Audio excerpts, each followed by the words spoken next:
YouTube থেকে যে income হয় বা ফেসবুক থেকে যে ইনকাম হয় এই বিষয়ে প্রচুর প্রশ্ন আসে, আজকেও এসেছে। তো আমরা অনেক সময় প্রশ্নটা এড়িয়ে যাই।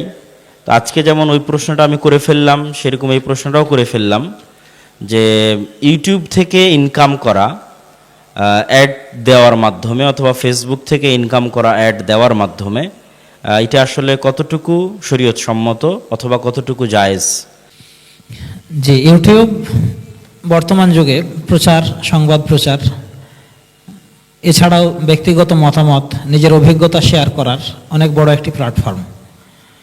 একটি সময়ে যখন নিজের যোগ্যতা প্রমাণের জন্য স্কুল খুলতে হতো অথবা কোনো একটা প্রতিষ্ঠান খুলে সেখানে ছাত্র ডেকে পড়াতে হতো, এখন আর সেটা হয় না। ইউটিউবে চ্যানেল খুলে নিজের যোগ্যতা, নিজের জানা বিষয়গুলোকে প্রচার করতে পারে। এছাড়াও বিভিন্ন কোম্পানি তাদের পণ্যের প্রচার, আমরা কিছুদিন আগে দেখেছি, এখনও দেখা যায় রাস্তার পাশে বিভিন্ন বিলবোর্ডে তাদের কোম্পানির অ্যাড দিয়ে থাকে। তো বিলবোর্ডে অ্যাড দেওয়ার জন্য কিন্তু বিলবোর্ডের আবার ভাড়াও দিতে হয়। তো যেখানেই অ্যাড দেওয়া হোক সেখানকার ভাড়া একটা পরিশোধ তাকে করতে হয়। তার মানে বিলবোর্ডের জায়গাটা যার, তিনি সেখান থেকে কিছু ইনকাম করেন।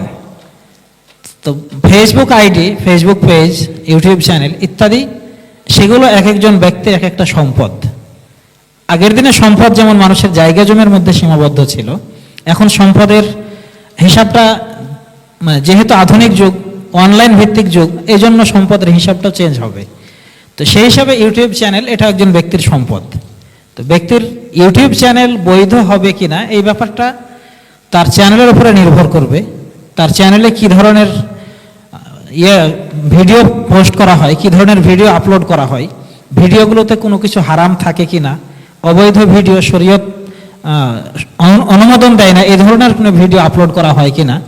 যদি এই ধরনের ভিডিও আপলোড করা হয় তাহলে তার চ্যানেল তৈরি করাটাই নাজায়েজ। এরপরে চ্যানেল সে বৈধভাবে তৈরি করেছে। অনেক মাশায়েখদের ওয়াজ, বক্তব্য, লেকচার আমরা অনেক সময় শেয়ার দিয়ে থাকি, আপলোড করে থাকি। তো সেটা যদি হয় তো আলহামদুলিল্লাহ, চ্যানেল বৈধ হলো, কিন্তু তার উপার্জন বৈধ হবে কিনা। উপার্জনের জন্য আমরা যারা চ্যানেল চালাই তারা এটা জানি যে বিভিন্ন অ্যাড সেখানে দেখাতে হয়। তো যে অ্যাডগুলো দেখানো হবে সেই অ্যাডগুলো আসলে বৈধ অ্যাড নাকি অবৈধ অ্যাড। যদি সেখানে বৈধ অ্যাড থাকে যেগুলো শরীয়ত সমর্থন করে, সেখানে যদি হারাম কোনো অ্যাড না থাকে, নারীর কোনো ছবি না থাকে, হারাম পণ্য, মদ, সিগারেট, নেশাদার দ্রব্য অথবা কোনো নগ্ন সিনেমা অথবা শরীয়ত অনুমোদন করে না এই ধরনের কোনো সিনেমার অ্যাড না থাকে, তাহলে সম্পূর্ণ অনুমোদিত অ্যাড যদি দেওয়া হয় সেখান থেকে কোনো ইনকাম আসলে সেটা অবশ্যই হালাল হবে। তবে যদি ব্যাপারটি এমন হয়ে যায় যে ইউটিউব আপনাকে বাধ্য করছে, মানে ইউটিউব আপনাকে সুযোগ দিচ্ছে না হালাল হারাম যাচাই বাছাইয়ের, তার ইউটিউব নিজের মতো, ইউটিউব কোম্পানি তার নিজের মতো অ্যাড প্রচার করবে, এমন যদি কখনো হয়ে থাকে, আপনি বাধ্য হন, সেক্ষেত্রে আমার মনে হয় ইউটিউব থেকে বিরত থাকাই ভালো।